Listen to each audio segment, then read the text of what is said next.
Good morning friends. આજના lecture 4 માં દ્રાવણોના પ્રકરણમાં વાયુની પ્રવાહીમાં દ્રાવ્યતા માટેનો હેનરીના નિયમનો અભ્યાસ કરીશું. So let's get started. Henry's rule. વિદ્યાર્થી મિત્રો, હેનરીના નિયમમાં અભ્યાસ કરવા માટે આપણે વાયુમય દ્રાવ્ય અને પ્રવાહી દ્રાવકના બનેલા દ્રાવણનો અભ્યાસ કરતા હોઈએ છીએ. એટલે કે વાયુમય દ્રાવ્ય પદાર્થ હોય અને પ્રવાહી દ્રાવક હોય તો તેનાથી બનતું જે દ્રાવણ છે અને એ દ્રાવણની જ્યારે દ્રાવ્યતાનો અભ્યાસ કરવાનો હોય તો આવી દ્રાવ્યતા માટે આપણે અગાઉ વાત કરી હતી લેક્ચર 3 માં કે દ્રાવ્યતા માટેના મૂળભૂત પરિબળો હોય છે, જેમાંનું પહેલું છે દ્રાવ્ય અને દ્રાવકનો સ્વભાવ, તો એ અહીંયા આવી ગયો છે. ત્યારબાદ બીજું પરિબળ હતું દબાણ અને ત્રીજું પરિબળ હતું તાપમાન. વાયુમય દ્રાવ્યની પ્રવાહી દ્રાવકમાં દ્રાવ્યતા દબાણ પર ખૂબ જ નિર્ભર છે. શા માટે? કારણ કે મિત્રો, વાયુમય દ્રાવ્ય પદાર્થ એ સંકોચનીય પદાર્થ છે અને સંકોચનીય પદાર્થ હોવાના કારણે આવા દ્રાવણની દ્રાવ્યતા માટે જો દબાણ વધે તો દ્રાવ્યતા વધે. હવે આવું શા માટે?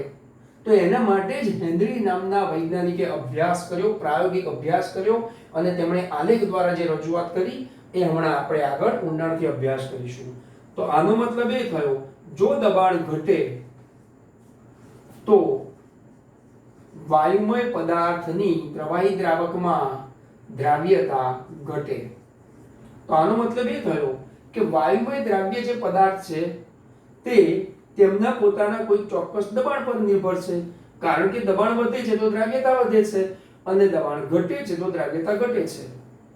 હવે આવી જ્યારે પ્રણાલી હોય, આવી જ્યારે દ્રાવણની દ્રાવ્યતાનો અભ્યાસ કરવાનો હોય તો આપણે તાપમાન વિશે શું કહી શકીએ? તો તાપમાન માટે ખરેખર તો દબાણ અને તાપમાનને બંને પરિબળોને સાથે રાખી જ હેનરીએ જે અભ્યાસ કર્યો છે અને એ અભ્યાસના નિચોડ પરથી આપણે કહી શકીએ કે જો તાપમાન વધે, ક્યારે વાયુમય દ્રાવ્યને પ્રવાહી દ્રાવકમાં દ્રાવ્ય કરીએ છીએ ત્યારે આવા બનતા દ્રાવણની દ્રાવ્યતા માટે જો એ દ્રાવણમાં તાપમાન વધે તો દ્રાવ્યતા ઘટે. હવે આવું કેવી રીતે સમજાવી દઈએ આપણે. અને જો તાપમાનમાં ઘટાડો કરવામાં આવે તો દ્રાવ્યતામાં વધારો થાય છે. જુઓ અહીંયા ઇન્વર્સ વેરિએશન છે, એટલે કે એકબીજાના ઇન્વર્સ પ્રોપોર્શનલ કહી શકાય. જ્યારે અહીંયા ડાયરેક્ટલી પ્રોપોર્શનલ છે, એટલે કે સમપ્રમાણ છે. અહીંયા વ્યસ્ત પ્રમાણ થાય છે તાપમાનની સાથે. શા માટે આવું છે? તો મિત્રો, આપણે લેક્ચર નંબર 3 માં બે ઘટનાઓ કહી હતી જ્યારે દ્રાવણ બને ત્યારે. એક સ્ફટિકીકરણ અને બીજી વિલયન. હવે વિલયન એ ઘટના એવી છે કે ઉષ્માક્ષેપક છે. તો સ્વાભાવિક છે કે લસેટેલિયરના સિદ્ધાંત પ્રમાણે જે પેલું ગતિશીલ સંતુલન છે અને એમાં જ્યારે તાપમાનનો વધારો કરવામાં આવશે તો એક તો ઉષ્માક્ષેપક છે અને વળી પાછું તાપમાન વધે તો સ્વાભાવિક તાપમાન વધતાની સાથે આવા વાયુમય દ્રાવ્યો જે છે એની પ્રવાહી દ્રાવકમાં દ્રાવ્યતામાં ઘટાડો થતો હોય છે. આવો જ આ કોન્સેપ્ટ હજુ આપણે આપણા જ ધોરણ 12 ના પૃષ્ઠ રસાયણમાં ચોક્કસપણે કરવાનો છે. પણ અહીંયા પાયાનો અભ્યાસ જે દબાણ માટેનો છે તો હેનરીના નિયમ પર આપણે ચોક્કસ કહી શકીએ કે હેનરી નામના વૈજ્ઞાનિકે સૌપ્રથમ એવો જે અભ્યાસ કર્યો કે વાયુમય દ્રાવ્ય પદાર્થની પ્રવાહી દ્રાવકમાં જ્યારે દ્રાવ્યતા શોધીએ છીએ, આવા દ્રાવણોની દ્રાવ્યતા, કે આવા જ્યારે દ્રાવણ બને ત્યારે વાયુમય દ્રાવ્યની દ્રાવ્યતા કેવી થાય છે. તો so let's see here. Number 1, દબાણ વધતા તેમની દ્રાવ્યતામાં વધારો થાય, દબાણ ઘટતા તેમની દ્રાવ્યતામાં ઘટાડો થાય. જો તાપમાનની વાત કરીએ તો અહીંયા ઇન્ડિકેટ કર્યું છે તે પ્રમાણે વાયુમય દ્રાવ્યની દ્રાવ્યતા જો તાપમાનમાં વધારો કરવામાં આવે આવા દ્રાવણ પર તો દ્રાવ્યતામાં ઘટાડો થાય અને જો તાપમાનમાં ઘટાડો કરવામાં આવે તો દ્રાવ્યતામાં વધારો થાય છે. હવે આ જે તાપમાન છે એ ખરેખર તો આપણે હેનરીના રૂલ્સને હવે ઊંડાણથી કોઈ ચોક્કસ ઉદાહરણથી ભણીશું ત્યારે દબાણની સાથે સાથે આવા વાયુમય દ્રવ્યના મોલ અંશ વિશે વાત કરવામાં આવી છે. શું વાત કરવામાં આવી છે? તો આપણે આવા હેનરી નામના વૈજ્ઞાનિકના પ્રાયોગિક અભિગમને હવે માત્ર હેનરીના નિયમના પ્રાયોગિક અભિગમને શાબ્દિક રીતે તેમજ ગાણિતિક રીતે રજૂઆતથી અભ્યાસ કરીશું અને પાછો ઊંડાણ કર્યો. તો હેનરીના નિયમ માટે આપણે કહી શકીએ કે જથ્થાત્મક રીતે એમની રજૂઆત છે. નંબર 2 મોલ અંશથી પણ રજૂઆત છે. હવે આવી જો રજૂઆતની હું વાત કરું તો પહેલું તો હું તમને એમ કહીશ કે જથ્થાત્મક રીતે રજૂઆતમાં શું હશે વળી? જથ્થાત્મક રજૂઆત અને મોલ અંશથી રજૂઆત છે. જો મિત્રો આપણું ભાગવત ગીતા સમાન પાઠ્યપુસ્તક એમાં જે વાક્ય પ્રયોગો કરેલા છે અને તેમાંથી આવો ટૂંકો સાર, એક નિચોડ, એક ફલશ્રુતિ, એક અર્ક સ્વરૂપે અત્યારે ઓનલાઈન એજ્યુકેશનથી આ બોર્ડ પર આપ જોઈ શકો છો. તો હેનરીના નિયમને આપણે બે રીતે તેમના પ્રાયોગિક અભ્યાસથી રજૂઆત કરીએ છીએ. પહેલી જે છે એને આપણે જથ્થાત્મક રીતે કહીશું તો એટલું ચોક્કસ કહી શકાશે કે હમણાં જે લખ્યું તે પરિબળ તાપમાન, તો અચળ તાપમાને પ્રવાહીમાં વાયુની દ્રાવ્યતા. શું કહી શકાશે? અચળ તાપમાને જે પ્રવાહી દ્રાવક છે એમાં વાયુની દ્રાવ્યતા એ દ્રાવણ જે બન્યું હશે એની સપાટી પર રહેલા વાયુના આંશિક દબાણના સમપ્રમાણમાં હોય છે. એટલે કે અચળ તાપમાને. પછી નંબર બીજો શું મુદ્દો લેવાનો છે કે વાયુની દ્રાવ્યતા. વાયુ જે આપણે લીધો છે ને એ વાયુની દ્રાવ્યતા કેવી હશે? તો જે પ્રવાહી દ્રાવક છે અને એનાથી જે બનેલું જે દ્રાવણ છે તો એ દ્રાવણની સપાટી પર રહેલા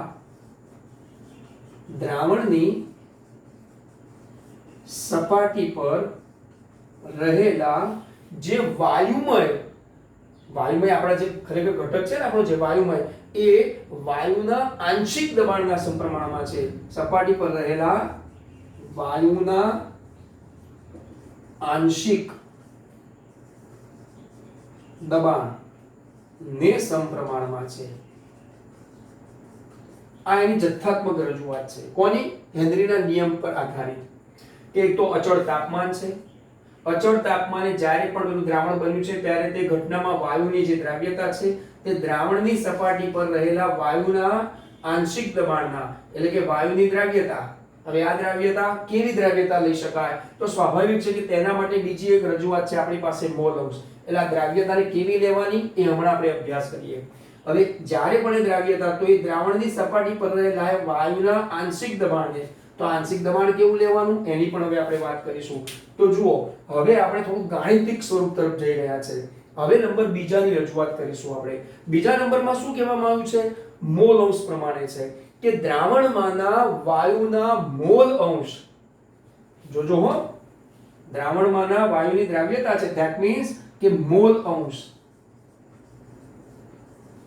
આ મોલ અંશ, એ મોલ અંશ દ્રાવણ પરના, આ જે દ્રાવણ છે ને કે દ્રાવણની સપાટી પરના રહેલા વાયુના આંશિક દબાણને સમપ્રમાણમાં હોય છે. તો વળી પાછું આનું આ જ આવ્યું, એ આંશિક દબાણને સમપ્રમાણમાં હોય છે. તો આનો મતલબ એ થયો કે અહીંયા જે દ્રાવ્યતા માટે કોઈ ચોક્કસ એકમ આપવામાં ન આવ્યો. એટલે કે કેવી દ્રાવ્યતા છે, સાંદ્રતાના એકમો કયા છે એ કોઈ ચોકસાઈપૂર્વક જથ્થાત્મકમાં આપવામાં ન આવ્યા. એટલે જો આપણે વ્યાખ્યાઓની વાત કરીએ તો ધોરણ 11 માં આપણે અભ્યાસ કરી ગયા કે સંક્રિયાત્મક વ્યાખ્યા અને સંખ્યાત્મક ગુણધર્મ પણ, એટલે કે સંકલ્પનીય અને એક ચોક્કસ સંખ્યાત્મક ગુણધર્મ વાળી છે. હવે આપણે જ્યારે કોન્સેપ્ચ્યુઅલ્સ ભણતા હોઈએ તો ગાણિતિક રીતે જ્યારે એની રજૂઆત કરવી હોય તો મોલ અંશને આપણે કહીએ છીએ અહીંયા x. જો મોલ અંશ આપણે અભ્યાસ કરી ગયા એને આપણે કહીશું x, અને આંશિક દબાણની જો આપણે વાત કરીશું તો એને આપણે કહીશું p. તો આનો મતલબ એ થયો કે હેનરીના પ્રાયોગિક અભ્યાસનો એક અભિગમ જે આપણે ભણવાનો છે તો એનું ગાણિતિક સ્વરૂપ જે થશે, શાબ્દિક રીતે અભ્યાસ કર્યા પછીનું જે ગાણિતિક સ્વરૂપ જો આપણે વાત કરીએ તો ગાણિતિક સ્વરૂપ આટલું થશે p વેરીઝેસ x. સો ડિયર ફ્રેન્ડ્સ, આ તો માત્ર ગાણિતિક સ્વરૂપમાં આપણી પાસે ચલાંતરનું એક સમીકરણ આવ્યું છે કે p વેરીઝેસ x. હવે આ ચલાંતરને દૂર કરવા માટે જે પ્રાયોગિક અભ્યાસ કરવામાં આવે એ પ્રાયોગિક અભ્યાસની થોડીક રજૂઆત કરીએ તો આસપાસથી આપણે આને થોડું દૂર કરીશું અને જથ્થાત્મક રીતે જે આપેલી સમજૂતી છે તેમજ ગાણિતિક રીતે આગળ વધવા માટે મોલ અંશથી જે આપેલું આ સમીકરણ બંને સરખું છે, આની પર આધારિત એક ચોક્કસ એમણે જે નિયમ આપણે જે પાઠ્યપુસ્તક પર આધારિત ઇન્ટુ ઇન્વર્ટેડ કોમા કે જે હેનરીસ રૂલ શું કહેવા માંગે છે, તો એના માટે હું ચોક્કસથી કહીશ કે જુઓ, એક તો આપણે વાયુમય દ્રાવ્ય પદાર્થ એને પ્રવાહી દ્રાવકમાં લીધો, તો વાયુમય દ્રાવ્ય પદાર્થનું પ્રવાહીમાં જ્યારે દ્રાવણ બનશે તો એની અવસ્થા શું થશે? ટોટલી બાષ્પ અવસ્થા કહેતા કલા.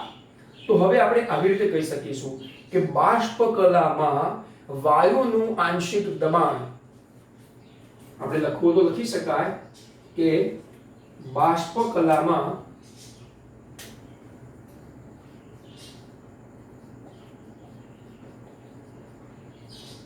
વાયુનું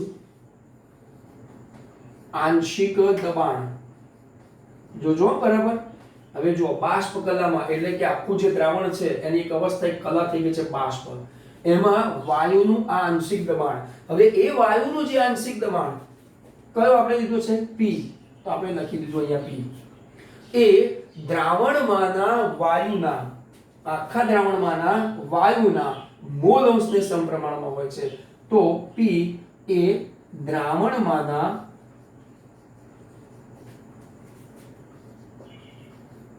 વાયુના મોલ અંશને સમપ્રમાણમાં હોય છે. તો આવી રીતે આપણે આ જે સમપ્રમાણ છે એ કોના વચ્ચે સાબિત થયું? સો લુક હિયર, p વેરીઝેસ x. હવે આનું ચલાંતર દૂર કરવું છે. ચલાંતર દૂર કરવા માટે તેમણે એક બહુ સરસ અભ્યાસ કર્યો. અભ્યાસમાં શું લીધું એમણે? સાયક્લોહેક્ઝેન એ પ્રવાહી દ્રાવક લીધો છે અને સાયક્લોહેક્ઝેનમાં તેમણે HCl વાયુની દ્રાવ્યતા કરી. એટલે તેમની પાસે અત્યારે જો આલેખથી અભ્યાસ કરીએ તો આપણી પાસે આવા બે એક્સિસ આવે. નંબર 1, એક તો અહીંયા આપણે લખીશું મોલ અંશ કોના? દ્રાવણમાંના વાયુમય દ્રાવ્યના, એટલે આપણે અહીંયા લખીશું HCl માંના x. હવે કોણ છે? તો પ્રવાહી દ્રાવક લીધું છે સાયક્લોહેક્ઝેન. હવે એમાં દ્રાવ્ય તરીકે શું લીધું છે? વાયુમય દ્રાવ્ય તરીકે લીધું છે HCl ગેસ. સો ડિયર ફ્રેન્ડ્સ, આવા HCl ગેસને આપણે સાયક્લોહેક્ઝેનમાં જ્યારે દ્રાવ્ય કર્યું છે ત્યારે આવા p વેરીઝેસ x ની જે રજૂઆત છે એ રજૂઆત કંઈક અંશે આપણે તાપમાન તરફ પણ દોરી જશે. ક્યારે દોરી જશે એની હવે આપણે ચર્ચા કરી રહી. તો હવે આપણે એટલું જ કહી શકીએ કે દ્રાવણમાંના HCl ના મોલ અંશને આપણે x તરીકે લખ્યો, જ્યારે આવા દ્રાવણમાં જે વાયુ સ્વરૂપ HCl જે છે ને એમના મોલ અંશ છે, તો HCl ગેસીસના મોલ અંશ એ આવા HCl ગેસીસના આંશિક દબાણ, જ્યારે અહીંયા HCl ગેસના x તરીકે આપણે લઈએ છીએ. આ બંને વચ્ચેનો એટલે કે આ બંનેની વિરુદ્ધમાં જ્યારે એમનો આલેખ દોરવામાં આવે તો સ્વાભાવિક છે કે તેમને પ્રયોગ કર્યો છે ત્યારે આલેખ દોરાયો છે ને. તો મોલ અંશ તો કેવો હોય છે કે ટોટલી આખા દ્રાવણમાં દ્રાવ્ય અને દ્રાવકના મોલ અંશનો કુલ સરવાળો કેટલો આવે? 1. હવે એમાં તો માત્ર કોણ લેવાનું છે આપણે? દ્રાવ્ય પદાર્થ વાયુમય, એટલે એના કઈ 1 2 3 એવા મોલ અંશ ના લઈ શકાય. તો કેવા લઈ શકાય? પોઈન્ટમાં લઈ શકાય. દાખલા તરીકે અત્યારે આપણે વાત કરીએ તો આટલું કહી દઉં હું તમને કે આપણે એના મોલ અંશ આવા લઈશું. ગ્રીન પેનથી ઇન્ડિકેટ કરું છું 0.01 0.02 આવા જો આપણે મોલ અંશ લઈશું તો સ્વાભાવિક છે કે આ મોલ અંશની સાથે આ દબાણમાં શું ડિફરન્સ આવ્યો? તો આપણે એને દબાણ 12માં એટમોસ્ફિયરમાં, તો તો 12 માં જો દબાણ આપણે લઈશું તો કદાચ એવું થશે કે ભાઈ 200 400 1000 1500 2000 આવા દબાણ સુધી, પરંતુ આપણે આપણા અભ્યાસને થોડો સીમિત કરીએ. દાખલા તરીકે લખીએ અહીંયા કે 512 દબાણ છે, 1012 દબાણ છે. હવે આ રીતે વાયુમય દ્રવ્યના મોલ અંશ અને તે વાયુમય દ્રવ્યનું જે આંશિક દબાણને આપણે P કીધું છે, તો તેમના આલેખની અંદર હવે આપણને શું અહીંયા ફલિત થાય છે એનો અભ્યાસ કરીએ. જો આ આલેખમાં એટલું ફલિત થશે કે જેવાને આ મોલ અંશ છે, પ્રયોગકર્તાની સાથે આ મોલ અંશમાં આ રીતે ક્યાંક વધારો જોવા મળ્યો, એટલે સ્વાભાવિક છે કે આલેખ આ રીતે મળ્યો. હવે જ્યારે આવી જે ઋણ ઢાળ ધરાવતી રેખાનો આલેખ મળે છે ત્યારે આપણી પાસે આવા દ્રાવણમાંના વાયુનું આંશિક દબાણ આવી ગયું P, વાયુના મોલ અંશ આવી ગયા x. તો આ ઢાળનું મૂલ્ય શું? તો ઢાળનું મૂલ્ય એ આપણે કહીશું હેનરીનો અચળાંક. આ ઢાળનું મૂલ્ય એને આપણે હેનરીનો અચળાંક કહીશું. તો આ અચળાંક અહીંયા મૂકી દો. તો અચળાંક મૂકતાની સાથે આપણી પાસે આ સ્વરૂપ આવશે P બરાબર kh.x. મિત્રો આ ગાણિતિક સ્વરૂપ થયું. પ્રાયોગિક અભ્યાસને કારણે જે શાબ્દિક રજૂઆત હતી જથ્થાત્મક અને મોલ અંશથી, તેનું આ ગાણિતિક સ્વરૂપ થયું. હવે જુઓ મિત્રો, આવી રીતે આપણું જે વાયુમય દ્રાવ્યનું પ્રવાહીમાં દ્રાવણ બનાવ્યું હોય અને એવા દ્રાવણમાં કોઈ દ્રાવ્યતા શોધવી છે અથવા તો દ્રાવ્યતા આપી દીધી છે અને એમાં દ્રાવકનું કોઈ મૂલ્ય શોધવું છે અથવા તો આપણે હેનરીનો અચળાંક જાણીએ છીએ અને વિવિધ તાપમાને તેનું આંશિક દબાણ અથવા તો તેના મોલ અંશ પર અથવા તો તેની દ્રાવ્યતા પર શું અસર થશે એનો અભ્યાસ કરવો હોય તો સ્વાભાવિક છે કે આવા ગાણિતિક સ્વરૂપની ઉપયોગિતા કરવી પડે. સૌપ્રથમ એવા વૈજ્ઞાનિક હતા કે જેમણે વાયુમય દ્રાવ્યની પ્રવાહી દ્રાવકમાં દ્રાવ્યતા શોધવા માટેનો એક પ્રાયોગિક અભિગમ હસ્તગત કર્યો. અને હસ્તગત કર્યા પછી તેમણે જ્યારે આવું ગાણિતિક સ્વરૂપ આપ્યું તો ગાણિતિક સ્વરૂપ પરથી તેમણે જુદા વાયુઓના એમના જુદા તાપમાને અને કેટલીક વખતે સમાન તાપમાને એવા વાયુઓના આંશિક દબાણ અને દ્રાવ્યતા શોધવાનો પ્રયત્ન કર્યો.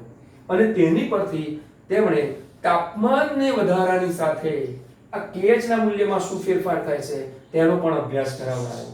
તો હવે આપણે એવા બે મુદ્દાઓ ખાસ તારવીશું જેને હું અહીંયા ગ્રીન પેનથી બતાવવા માંગુ છું કે આ kh નું મૂલ્ય જો વધે તો kh નું મૂલ્ય વધે છે તો એનો મતલબ શું થયો કે kh નું મૂલ્ય વધે તો દબાણ કેવું થશે? સ્વાભાવિક છે કે ખ્યાલ આવી ગયો કે kh નું મૂલ્ય એ T વધતાની સાથે વધે છે, એટલે કે તાપમાન વધતાની સાથે વધે છે. જો kh નું મૂલ્ય વધે તો એનો મતલબ T વધે છે, એટલે કે તાપમાન વધતાની સાથે kh નું મૂલ્ય વધે. અને જો kh નું મૂલ્ય વધે તો સ્વાભાવિક છે કે તેમની દ્રાવ્યતા ઘટે, માટે દ્રાવ્યતા ઘટે.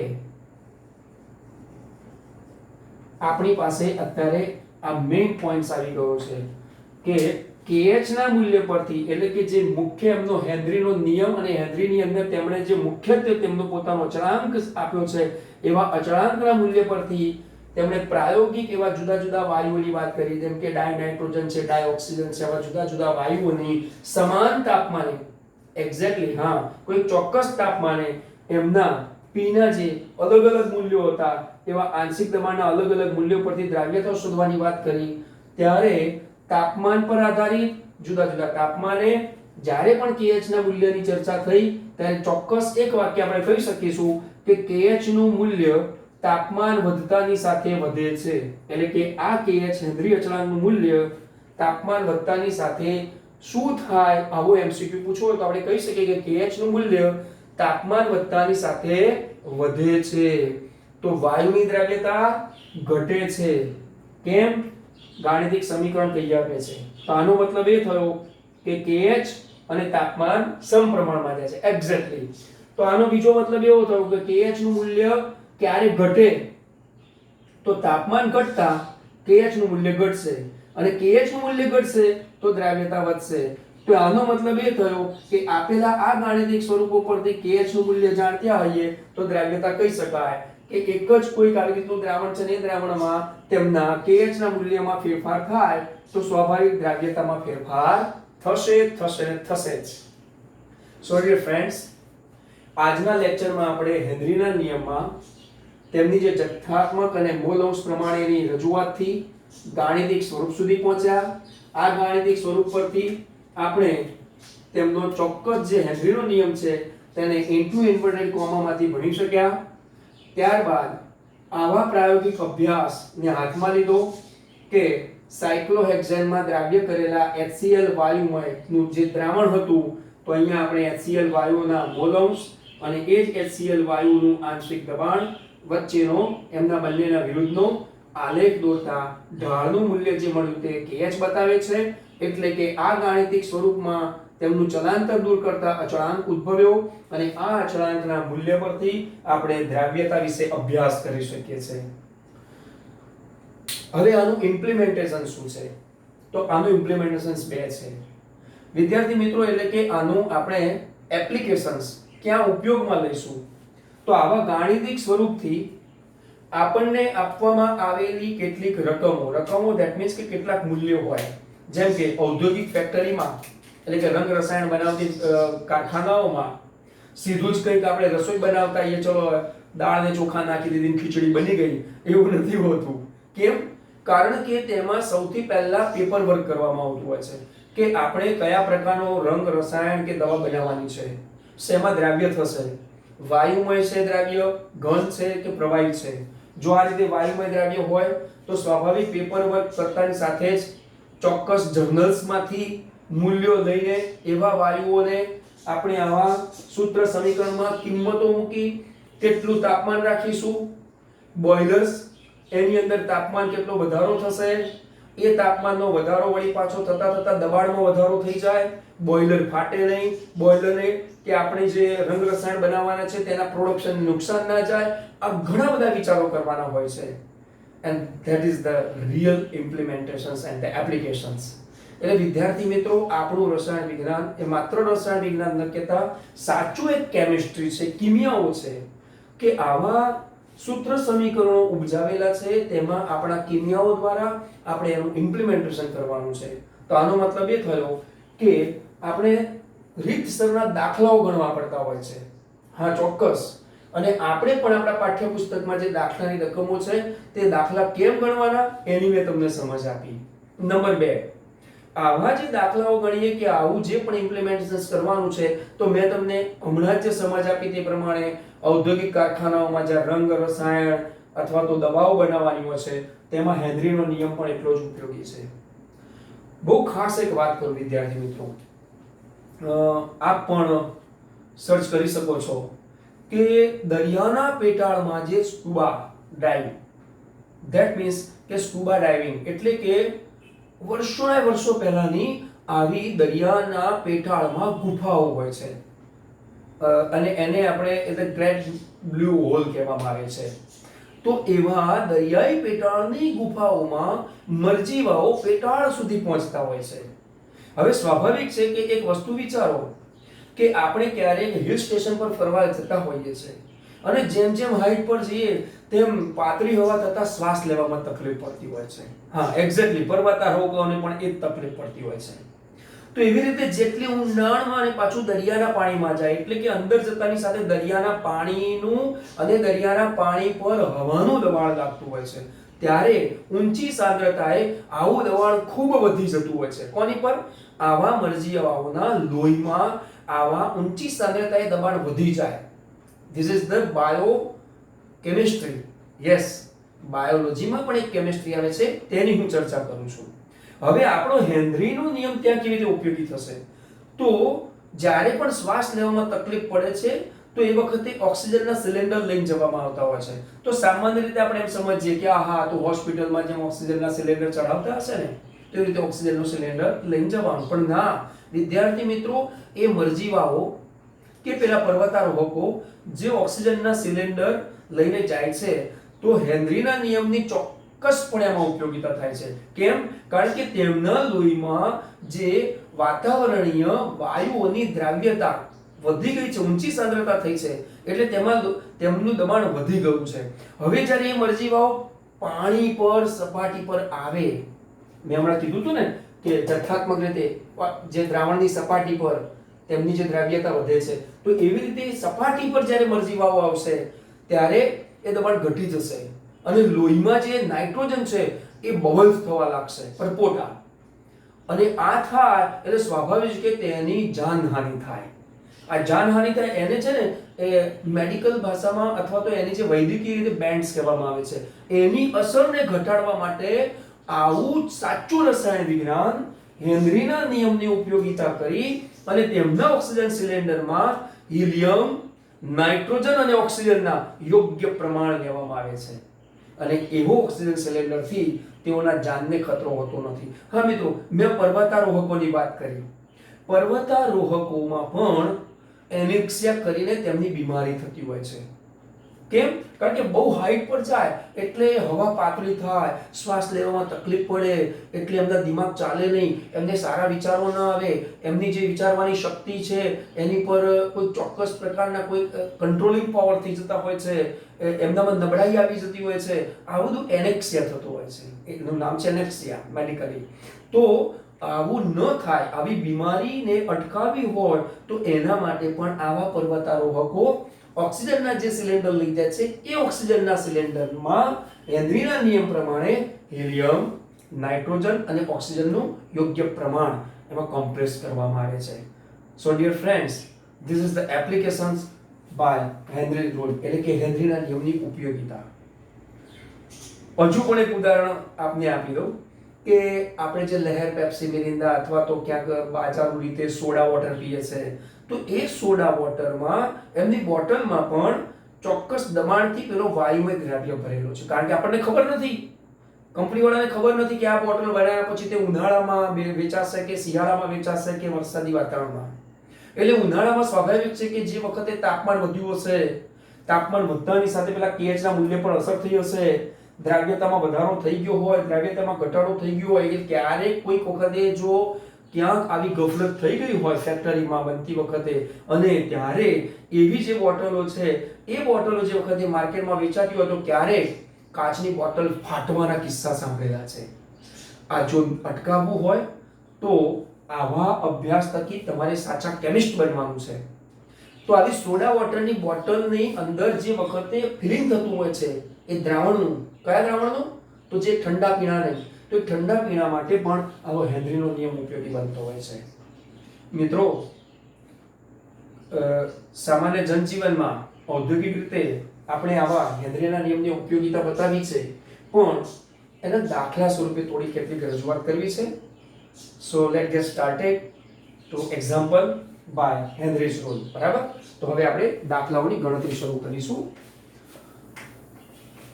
હેનરીના નિયમ પર આધારિત દાખલાઓમાં મહદ અંશે ખાસ કરીને કોમ્પિટિટિવ એક્ઝામમાં મિત્રો, એટલે કે જી નીટ, આપણો તો કેમિસ્ટ્રી સબ્જેક્ટ છે એટલે સ્વાભાવિક છે કે બંને ગ્રુપમાં કોમન સબ્જેક્ટ છે આપણો, એટલે જી નીટમાં આવા કેટલાક દાખલાઓ એમસીક્યુ સ્વરૂપે પૂછાતા હોય છે. આપણી માધ્યમિક શિક્ષણ બોર્ડની પરીક્ષા માટે પણ આવો દાખલો 3 માર્ક, 4 માર્ક, જો ટૂંકમાં હોય તો 2 માર્ક. હવે એવી કેટલીક રકમોની આપણે વાત કરીશું. રકમ વાંચી સંભળાવું છું અને તેના કેટલાક મૂલ્યો આપણે બોર્ડ પર લઈશું. એક રકમ એવી છે કે H2S એક વિષાલુ વાયુ છે. વિષાલુ એટલે ઝેરી. H2S ની વાત કરીએ છીએ આપણે એક્ઝામ્પલમાં. આપણે એનું એપ્લિકેશન્સ કરે છે દાખલા સ્વરૂપે. તો H2S જે સડેલા ઈંડા જેવી વાસ ધરાવે છે, તેનો ઉપયોગ ગુણાત્મક પૃથ્થકરણમાં કરવામાં આવે છે. એટલે કે આપણે જે પેલા અકાર્બનિક ગુણદર્શક પૃથ્થકરણ કરીએ છીએ ને, તેમાં સમૂહ શોધવા માટે ઉપયોગમાં આવે છે. એટલે એને આપણે ગુણાત્મક પૃથ્થકરણ કહેવાય. તો H2S ની પાણીમાં દ્રાવ્યતા STPA. હવે આની દ્રાવ્યતા આપી છે. H2S ની આ વાયુ છે ની દ્રાવ્યતા પાણીમાં લખ્યું છે, પાછી પાણીમાં કેટલી છે તો આપણે જોઈએ STPA છે પાછું. હા, STPA મૂલ્ય આપ્યું છે 0.195.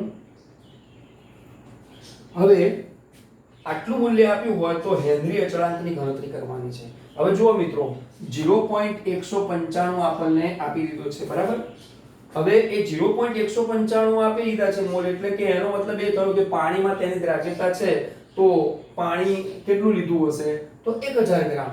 તો 1000 ગ્રામ પાણીમાં એટલે પાણી 1000 ગ્રામ જો આપણે લીધું હોય તો સ્વાભાવિક છે કે આપણે આના મોલ જાણીએ છે દ્રાવ્યના અને દ્રાવકના મોલ શોધવા હોય તો પાણી માટે દ્રાવકના મોલ શોધતા આ દ્રાવકના મોલ શોધીશું ને પાણીના, તો એના માટે શું કરીશું દળ ભાગ્યા આણ્વીય દળ. એટલે આપણે કેટલા લેવાના છે 1000 ભાગ્યા એનું આણ્વીય દળ લઈશું 18. બોલો આનું કેટલું મળશે 55.55 મોલ બરાબર, જેમ અહીંયા મોલ હતા.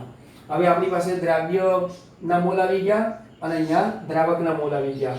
હવે આ બંનેનો જો સરવાળો કરીએ આ બંનેનો, તો બંનેનો સરવાળો કેટલો થશે આ 0.195 અને 55.55, તો એ બંનેનો મોલનો સરવાળો આપણે સીધો લઈ લઈશું તોય ચાલશે બરાબર. તો અત્યારે આ સરવાળો કરવાની જરૂરિયાત નથી, કારણ કે આપણે શું શોધવાનું છે અહીંયા કીધું છે તો હેનરી અચળાંકની ગણતરી કરવાની છે. હા એક્ઝેક્ટલી. હવે એસટીપીએ પાછું શું છે કે એસટીપીએ એનું દબાણ. હવે સ્વાભાવિક છે કે દબાણ આપણને અહીંયા ક્યાં આપણે આપેલું છે કે રકમમાં એસટીપી લખ્યું છે, એટલે એસટીપી સ્ટાન્ડર્ડ ટેમ્પરેચર પ્રેશર 1 બાર, એટલે એસટીપીએ જો એનું દબાણ કહીએ H2S નું તો દબાણ થશે 1 બાર. જો આપણી પાસે અત્યારે આ 2 મોલ આવી ગયા, એનું દબાણ પણ 1 બાર આવી ગયું છે. હવે એ દબાણનું મૂલ્ય કેટલું મૂકવાનું છે બધી જ આપણે વાત કરીશું. હવે હેનરીનો નિયમ આપણે ઉપયોગમાં લો, P kH.x. આ આપણે સામાન્ય બેઝમેન્ટ તૈયાર કરી દીધો છે, આપણી પાસે બધી વેલ્યુઝ આવી ગઈ છે. હવે હેનરી નિયમ મુજબ આ સૂત્રમાં જો આપણે કિંમત મૂકવી હોય તો શોધવાનું શું છે kH. તો kH ને સૂત્રનો કરતા બનાવીશું તો શું થશે P/x. ઓકે, P/x માટે P કેટલું આપ્યું છે 1 બાર. Very good. અને આપણી પાસે હકીકતમાં x કેટલા આવ્યા તો x માટે આપણે શોધવું પડશે ને, તો x કેટલા થશે આ 0. આ બંનેનો સરવાળો કરીએ ને આપણે તો આવું થશે 0.195, કારણ કે આપણે દ્રાવ્ય છે ને H2S માટેનો હેનરીનો અચળાંક શોધવાનો છે. તો H2S ના મોલ, અહીંયા H2S ના મોલ અંશ શોધવા છે તો H2S ના મોલ અંશ x = 0.195 ભાગ્યા 0.195 વત્તા 55.55 મોલ. જે મેં હમણાં કીધું હતું કે આપણે છેલ્લે કરીએ છે તે એનો સરવાળો, આનો સરવાળો અને આનો ભાગાકાર કરી આનો ટોટલ વેલ્યુ જે આવે છે તે 0.0035. આ જવાબ ગણતરી કરીને મેં નક્કી કરી રાખ્યો છે, પણ આપ કેલ્સીની ઉપયોગથી એટલે કે કેલ્ક્યુલેટરના સાદા કેલ્ક્યુલેટરના ઉપયોગથી કરી શકશો. તો આપણી પાસે એની દ્રાવ્યતા x કેટલી આવી 0.0035. હવે એ વેલ્યુને આપણે ક્યાં મૂકવાની x તરીકે જે શોધવાની રીતે અહીંયા મૂકી દો. ચલો 0.0035. સો ડિફરન્સ આ વેલ્યુ અહીંયા મૂકતાની સાથે આપણી પાસે જે જવાબ આવે એ તમારે શોધવાનો એવો. આ જવાબ મેં નક્કી કરી રાખ્યો છે, ગણતરી કરી રાખી છે 285.712. આવો કંઈક જવાબ આવશે. આ ગણતરી આખી કરી બતાવી છે, દાખલો ગણી બતાવ્યો. હવે દાખલો ગણી બતાવો એની હું તમને પ્રતીતિ કરી બતાવું છું. જુઓ મિત્રો, આપણું આ પાઠ્યપુસ્તક છે ભાગવત ગીતા. એમાં તમે પાના ખોલીને જુઓ ને તો પણ ખ્યાલ આવશે કે 42 અને 43 નંબરના પાના ઉપર આનું ઇમ્પ્લિમેન્ટેશન આપેલું છે અને લખાણ સંબંધિત દાખલા આપેલા છે. એ આપણા માટે આપેલા છે, છતાં પણ આ એજ્યુકેશનના માધ્યમથી આપણે દાખલા ગણતા શીખવાડ્યા. તો આનો મતલબ એ થયો કે H2S ની દ્રાવ્યતા જે આપી હતી એની પરથી હવે આપણે શું શોધી શક્યા તો KH નું મૂલ્ય શોધી શક્યા. તો આવી રીતે આ KH નું મૂલ્ય થયું 285.712. ક્લિયર મિત્રો? હું આશા રાખું છું કે લખાણ સંબંધિત એક દાખલો મેં જે તમને ગણી બતાવ્યો છે એવો લખાણ સંબંધિત બીજો પણ દાખલો છે. એની જો ટૂંકમાં ચર્ચા કરીએ તો પાણીમાં CO2 માટેનો હેનરીનો એક અચળાંક અને 298 કેલ્વિન તાપમાને અને 1.67 × 10⁸ પાસ્કલ એ હેનરીનો અચળાંક આપેલો છે. આ જ તાપમાન એટલે કે 298 કેલ્વિન તાપમાને 2.5 એટમોસ્ફિયર એ CO2 દબાણ હેઠળ સંકુચિત કરેલા 500 ml સોડા વોટરમાં, જે સોડા વોટરની 500 ml ની બોટલ હોય એમાં કાર્બન ડાયોક્સાઇડના જથ્થાની ગણતરી કરવાની. તો વિદ્યાર્થી મિત્રો, હું માનું છું કે રકમ જોતાની સાથે એવું લાગે છે કે આમાં પણ આપણે સૌથી પહેલા તો CO2 ના મોલ અંશ શોધી નાખવાના.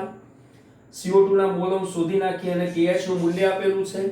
તો એનો મતલબ એ થયો કે આપણી પાસે x CO2 મળી ગયું, આપણી પાસે KH પણ છે, અને PCO2 ની જો વાત કરીએ તો હવે આપણે PCO2 જે અહીંયા 2.5 એટમોસ્ફિયર આપેલું છે ને CO2 દબાણ હેઠળ સંકુલિત કરેલું, તો એની પરથી હવે આપણે શું શોધવાનું રહ્યું? તો પાણીના મોલ, અને પાણીના મોલ શોધ્યા પછી આપણે પાણીના મોલ અને કાર્બન ડાયોક્સાઇડના મોલ આ બંનેનો સરવાળો કરીશું. એ સરવાળો કર્યા પછી જ્યારે પણ તેના કાર્બન ડાયોક્સાઇડના મોલ શોધવાના થશે તો આ બંનેની વેલ્યુ પરથી આપણે કાર્બન ડાયોક્સાઇડના મોલ શોધી શકીશું. આ તો રકમ વાંચતાની સાથે જ અત્યારે આ સામાન્ય ચર્ચા લીધી છે, પણ આવા કેટલાક દાખલાઓ આપ સ્વધ્યાયમાં ગણી શકો છો. સો ડિયર ફ્રેન્ડ્સ, આપણે જે પણ આ વાત કરી છે એ લેક્ચર નંબર 4 માં આજે હેનરીના નિયમનો અભ્યાસ અને હેનરીના નિયમની ઉપયોગિતા, દાખલાઓની ગણતરીથી પણ કરી, તેમજ સારું જે અત્યારે જનજીવનમાં ઔદ્યોગિક રંગ રસાયણ બનાવતી ફેક્ટરીઓમાં એમાં પણ ઇમ્પ્લિમેન્ટેશન થાય છે. હવે આવા વાયુમય પ્રવાહીમાં જે વાયુમય દ્રાવ્યોની પ્રવાહીમાં દ્રાવ્યતા વિશે કોઈ એક વૈજ્ઞાનિક વાત કરે છે તો સાથે સાથે દબાણ આવે છે એટલે ડાલ્ટનને પણ યાદ આવે. તો ડાલ્ટનનો પણ અભ્યાસ, એ ઉપરાંત એવા એ જ સમયની અંદર ડાલ્ટન તેમજ રાઉલ્ટ આવા કેટલાક વૈજ્ઞાનિકોનો અભ્યાસ આપણા પાઠ્યપુસ્તકમાં છે. હવે પછીના લેક્ચર્સમાં મળીશું આગળના અભ્યાસથી.